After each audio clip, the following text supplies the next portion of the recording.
With Army recruitment at a low, you might wonder, why should someone join the U.S. Army right now? What would be the benefit to joining the U.S. Army? Specifically, I'm going to be talking about active duty. So let me break that down for you, and that video starts right now.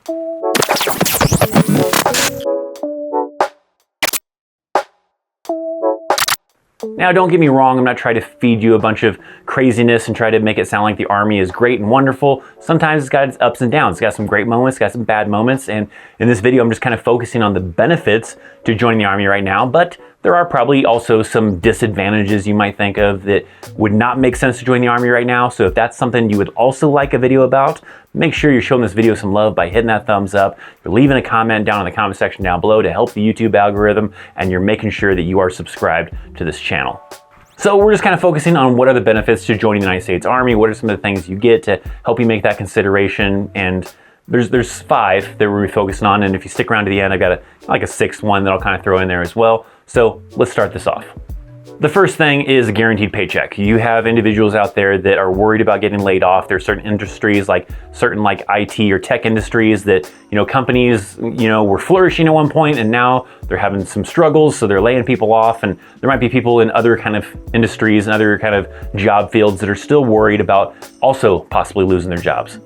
The nice thing about being in the military is that you have a guaranteed paycheck, right? You're not gonna have to worry about getting laid off, losing your position type of thing. If they don't have your position available somewhere, they might just send you to a different duty station, but nonetheless, you're still getting that monthly paycheck.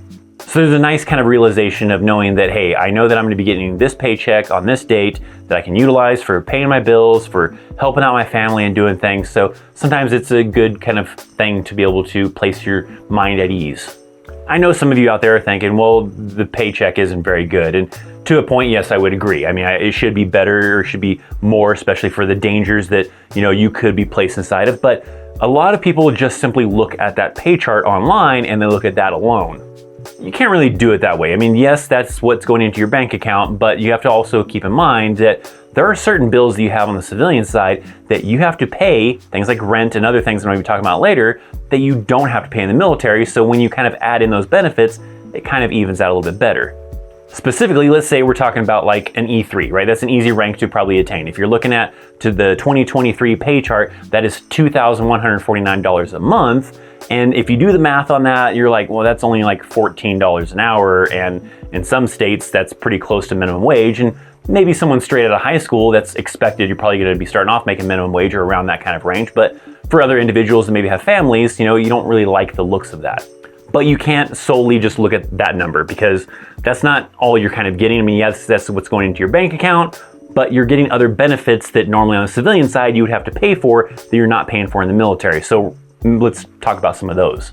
Because the second thing I want to talk about is free medical, right? There's no jobs or very, very, very few jobs out there on the civilian side that are going to provide you with 100% free medical, to where if you're injured or you have a family and you want to have a child or whatever, that your employer is going to cover 100% of those medical fees.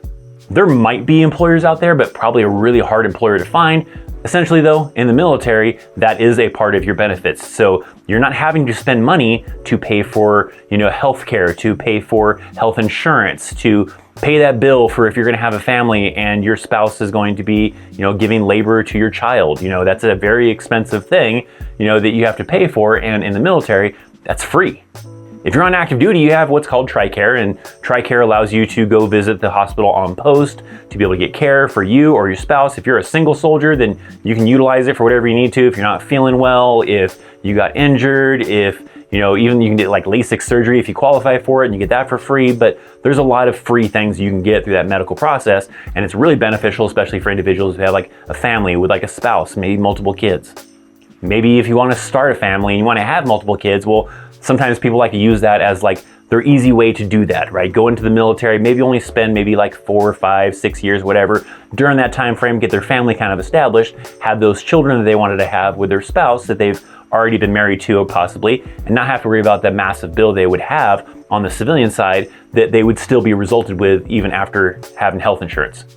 I know from experience that even if you have health insurance, it's still a pretty good sized bill that you still usually have to pay for the rest of the balance that the insurance did not cover when you're trying to have a child. So you also have to kind of factor that in there. What would it cost you if you're also needing to pay, for healthcare, especially for you and your family type of thing, where in the military, it's covered, it's free. You don't pay anything for it. It's just part of your benefit that you receive for serving in the military. Now, leading into the third thing, the other benefit of joining the Army right now is that you're gonna have free housing. You don't have to worry about being homeless. You don't have to worry about any of that kind of thing. You're gonna have a place for you to live or you and your family to live. I know that if you're a single soldier, the barracks aren't the greatest, right? It's nonetheless a free place to live. You probably would rather pay extra money to go live off post or something like that, but nonetheless, it's free housing. And that kind of really depends on the duty station. There are some duty stations where, yes, the housing is pretty horrible, poor conditions, everything, but there are also other locations that are doing a little bit of good things to improve the living conditions for single soldiers and making some great improvements to the barracks to make them a lot better. For my old school veterans out there that maybe remember the old school barracks where it's just, one big ass room with 3-4 people inside of it, a bathroom down the hallway, barracks for the most part aren't that way anymore. They've a long ways since then.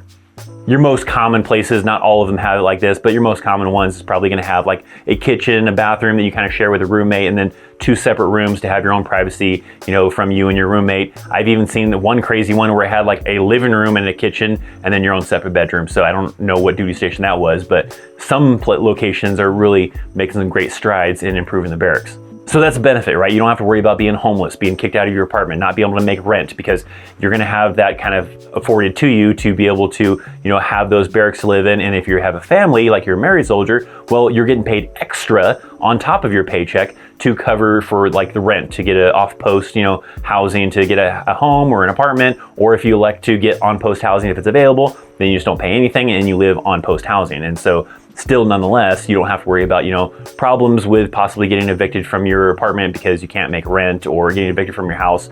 You're provided with a place to live or getting paid extra to be able to afford to live in a home.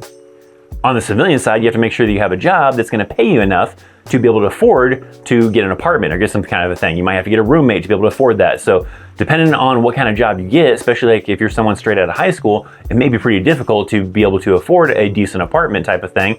And like I said, the barracks aren't great, but at least it's something you don't have to worry about. You don't have to worry about making that rent. Also, you don't have to pay the utilities. So that's kind of, I guess, a bonus to that one, maybe a part A, part B kind of to this one. You don't pay utilities like if you live in the barracks. So if you want to run the AC all day, you want to leave your TV running, you want to have like a gaming computer that pulls a lot of electricity, you don't have to worry about the electricity bill. Now, a third benefit to joining the military or joining the Army right now is free education, mostly. There is like some things you kind of pay into. I think for like the Montgomery GI Bill, you have to pay a little bit into that for like the first year, and then it's paid off, and it essentially allows you to be able to get a bachelor's degree just by serving in the United States military, as long as you meet the minimum requirements to be eligible for those education benefits. But even outside of those education benefits, for like when you get out of the Army, you do have still what is called tuition assistance to be able to utilize while in the Army. And depending on like your duty assignment and what's going on, you might be able to utilize that to take a few classes here and there in your spare time, maybe some online courses or whatever, re-enlist to utilize that tuition assistance and be able to do some on-campus classes for maybe a semester. So you get that free education available to you.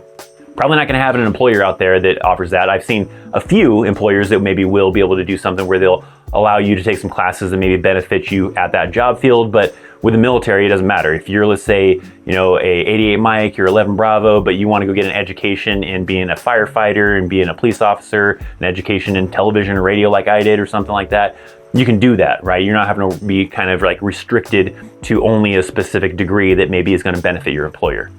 So that's a nice opportunity. Whether you're just planning on maybe only doing 4 years in the Army, right? That's maybe a good incentive to you to be able to get that experience in the Army, in the military, and then be able to use those education benefits because you couldn't afford to go to college on your own prior to the military. But now, after serving 4 years, get out, go to college, get that bachelor's degree, and be able to get that education. The fifth one, probably touchy with some individuals, but essentially you get free food. Now, the way that works, right? This is why this is kind of touchy for some individuals. I may have triggered some people in the comments section already, possibly, but you're going to have the availability for like a single soldier to go to the chow hall to go and get food, and you don't have to pay anything for that. I see so many people that just don't understand how the system works for BAS, the basic allowance for subsistence. And I'll see a lot of people like in some videos where they're talking about, it's not free, I have to pay $200 and some odd out of my paycheck to be able to have that. Well, no, you don't.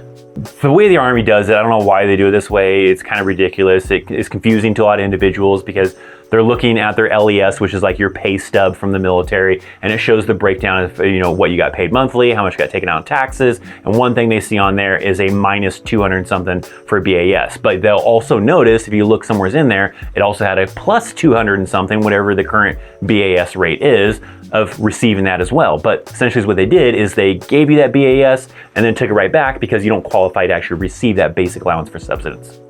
But soldiers often just focus on that minus 200 and something dollars, and they think that that's getting taken out of that base pay, which it is not.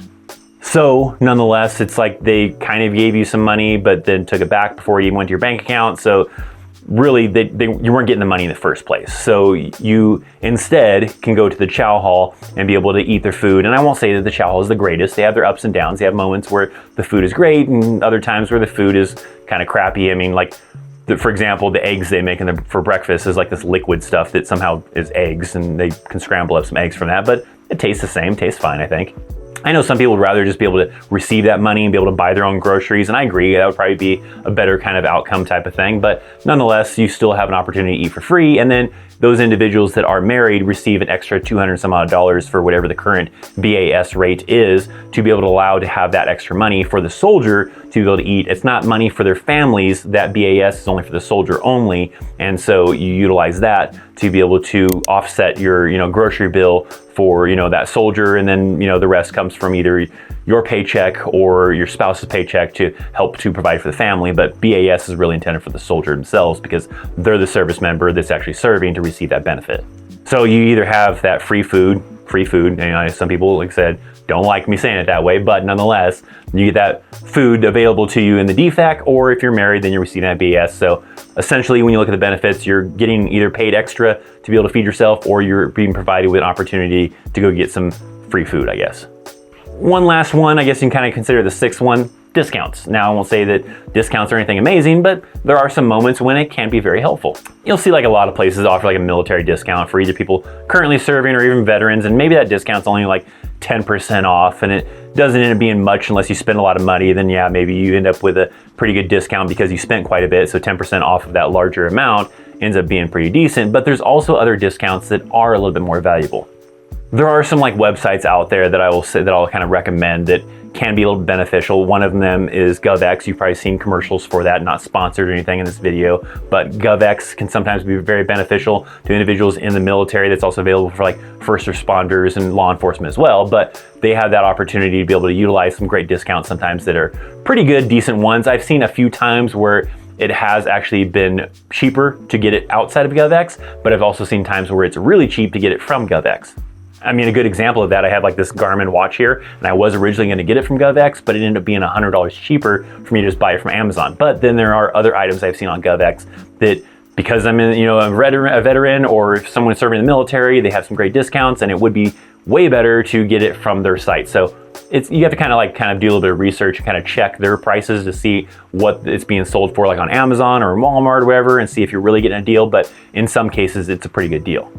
One other one that I'll say that's pretty good is VetTix. So if you're not familiar with VetTix, it's an organization that has a lot of people that'll donate like tickets to like sporting events, concerts, all sorts of things. And you can essentially get free tickets to like concerts and sporting events, and all you have to pay is like a little like kind of administration fee that's sometimes like about $7 or $8 type of thing. And I've known several people that have gone to like concerts, great concerts, or even gone to like football games, baseball games or whatever, and only pay like $7 or $8 for the tickets.